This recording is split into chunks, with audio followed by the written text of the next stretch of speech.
Well, check out that view. I'm on the Isle of Wight. I'm from the Isle of Wight originally. I know this area really well. This is called Black Gang, and many people who have been on holiday here will know exactly what I'm talking about. And that's looking towards the West Wight and the Needles. And you can see the Needles, but obviously on this camera, it's an action camera, you're not going to see them. I can see across the Swanage and almost into Lyme Regis Way. And we're going to make our way up to the top there. You can see the aerial. There's a medieval lighthouse there. A local lord had to build this as punishment along with the church at the side, the oratory. So this is a medieval lighthouse built in the 12th century. There again, let's go inside. And out the wind, it's always windy here. So just let's show you the top. There you go. Well, that's it from a distance, looking across towards Swanage. Obviously with the sunlight you won't see anything, and this camera's got a very low focal length. Well, look at that sunset, looking over to Swanage and Lyme Bay, and that's the oratory or the medieval lighthouse. And I'll go back that way. There's people in the shop, but yeah, let's do it in a round. Yeah, that's where we're camping, by the way. Well, they're going to cook inside the oratory here. Let's show what's going on. I've got sandwiches, believe it or not. So have a look up there. So they're going to cook in here out the wind, because the wind is strong actually. So we knew it would be, and it's pretty cold. It's about 11 degrees. So we've got puffer jackets on, etc., etc. So we might have an early night because it is bloody cold. Here they are inside the oratory cooking up. So yeah, I've got sandwiches, so I'm not bothered. Well, here I am inside the tent. It's just gone 12. We're still talking, but it's absolutely freezing. It's about 11 degrees with the wind chill, a lot colder than that. I've got all my summer kit on. I haven't got a very thick coat on. I think my sleeping bag extreme level is about 6 degrees centigrade, Celsius I should say. Yeah, so I'm pretty nippy, so I've got to try to find a way of warming up. So I might put hand warmers, you know, chemical ones inside my bag to warm up. But hey, that's my fault. I knew it would be cold. It's not going to be so cold tomorrow night, but basically at the moment I'm bloody freezing. Well, great night. I talked too long, probably to 2 o'clock, and disturbed everyone else. But you know, it's a lovely day today, really sunshiny. I'll show you more in a minute when I get out and give you the view. So we're going to make our way along the coast and find another spot to camp in. We've got no plans, but yeah, that's what we're doing today. Speak to you later. Oh, look at that. What a view. Back across to the mainland over there, which is the north part of the Isle of Wight. Site cleared, a few impressions on the grass, that's it really. A few people came up last night, but they didn't disturb us.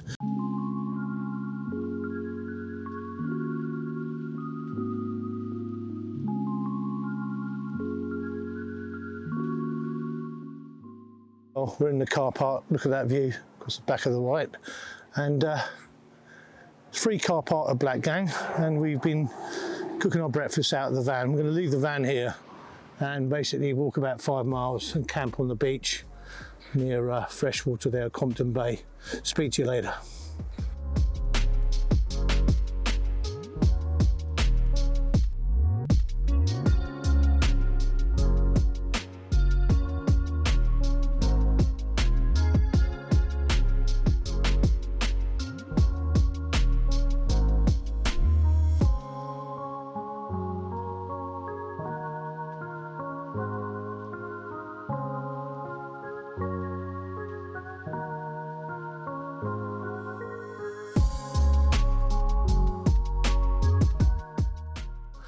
Well, the road here came to an abrupt end in about 1928 and basically went into the sea, basically. I'll show you over the edge because it's a massive drop. And that's where the road ended up.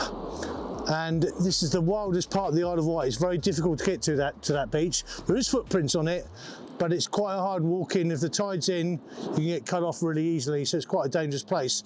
And all this area down here is basically quicksand, and I've been in it. If you get stuck in it, it's quite panicky.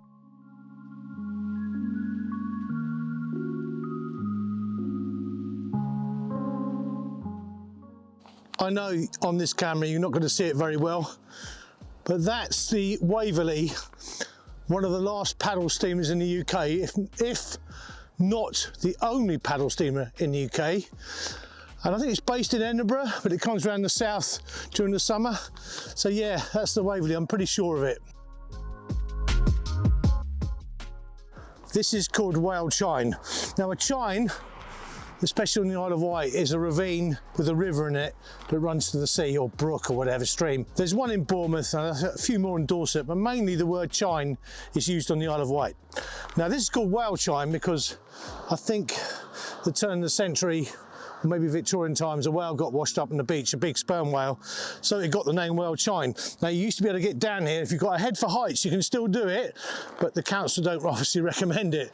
But you can get down, there's ropes to get you down onto the beach. It's a fantastic beach, it's very wild, so yeah, I can see the ropes down there. So you've got to have a head for heights, but yeah, it can be done. In fact, I can see a rope there as well. So yeah, I used to come down here a lot. But you wouldn't bring someone down who didn't like heights. Let's catch up with my friends.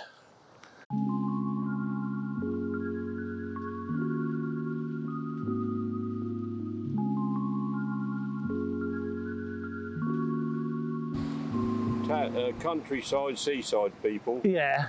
And town and city people. Yeah. Urban people and the rest of us. I've been in both camps, funny enough, myself, but oh, yeah. You've got to go into their camp yeah. and find out what they're up to. Yeah, how their mind works. Before they completely destroy us.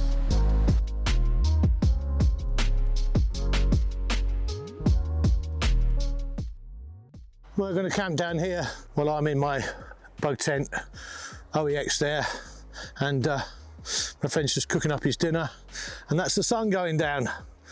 In about 10 minutes it'll be disappeared. So great spot. If it wasn't for the fact we've had a drought, this wouldn't be campable because it's very muddy, but it's dried out and cracked all over the place, but it'll do for tonight. So anyway, speak to you later.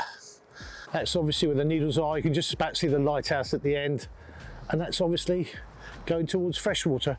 And back that way, well, that's where we walk from. It looks like we're in for a nice night. So yeah, we're all set up and ready to go. Oh, look at that. Fishermen on the beach. There's hardly any wind. Absolutely beautiful. Had a pretty good night. When I woke up, I was looking at the sky. It was actually beautiful, as I said earlier on. So it's about 7 o'clock this morning, so we're going to wait till the sun comes up a little bit more. Well, site cleared, all packed away. Solar panel, Goal 0, Nomad 10. I used to have a BioLite equivalent, and 10 stands for 10 watt, and the BioLite had a built-in battery, much heavier, much thicker, and I got caught in a shower, literally a shower, forgot about it being on the back, it stopped working, put it in the bin. This so far is really good. It's much thinner, much lighter than the BioLite one, and they claim it'll take, you know, a fair amount of rain, but not to obviously immerse it in water. So I'll see how I'll get on with it. Got it for 80 quid off Go Outdoors with the discount card, normally 100.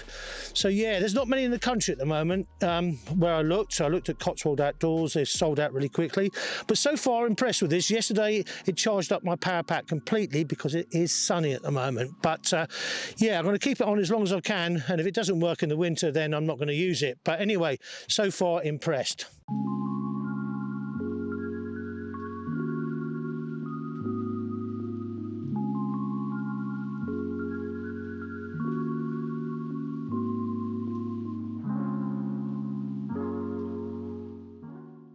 So we're working from the van, and basically we got a walk down to a place called Rocken End.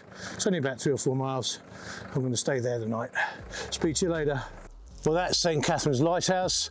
We're going to walk westwards towards the point. That's not quite the most southerly point on the Isle of Wight. We're actually making our way towards it, and when I get to the campsite I'll show you more. Well, this is Watershoot Bay, and we're camping somewhere up there. Now, I will give away the location because most people that go outdoors on the Isle of Wight, you know, I'm talking about outdoorsy type people, will know where that is. So I will what 3 words it or Google Maps it or whatever.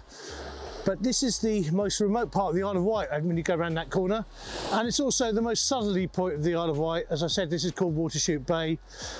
Plenty of flotsam washes up here, so it's a great place for getting firewood. We are going to light a fire tonight. I'm not a massive fan of fires, they make you stink like a kipper. But tonight I'm going to make an exception. We're going to light a nice big fire. Well, quick look around the bay, plenty of driftwood for fires, and the path up to the campsite is up there. Well, this is the campsite. My friend's cutting up wood, I'm going up there. There's even a swing here, so we've been here lots of times before. As I said, I will, 3 words it. If you look around, I'm going to stay on this top bit. Swings everywhere, big swing here. Yeah, great place, but known by many. Not exactly quiet sometimes. Well, I'm sat here chilling out on the edge of a little cliff, just had a cider, using my solar panel to charge up my stuff. Look at that, absolutely beautiful. I'll show you back that way as well. Yeah, happy.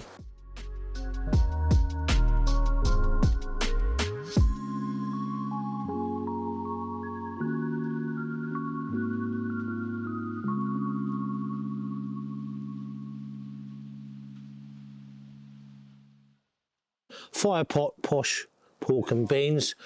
I've got my cider. Yeah, so I've used my jet boil stash, which I'm not a massive fan of. In fact, when I put the lid on and try to pour it into my fire pot, pack it there, the lid fell off. So I've got a lot of problems with it, but some people love it, I don't, and I'm not going to tell you a lie and say it's fantastic. Around the fire having a chat. So I won't video too much of this, because basically it's a private conversation. What a lovely place. We've got plenty of firewood. We'll probably be here to about 1 or 2 o'clock chatting around the fire. So, well, it's about 11 o'clock, fire going, tents over there. My tent's up there somewhere. We've had a great 3 days.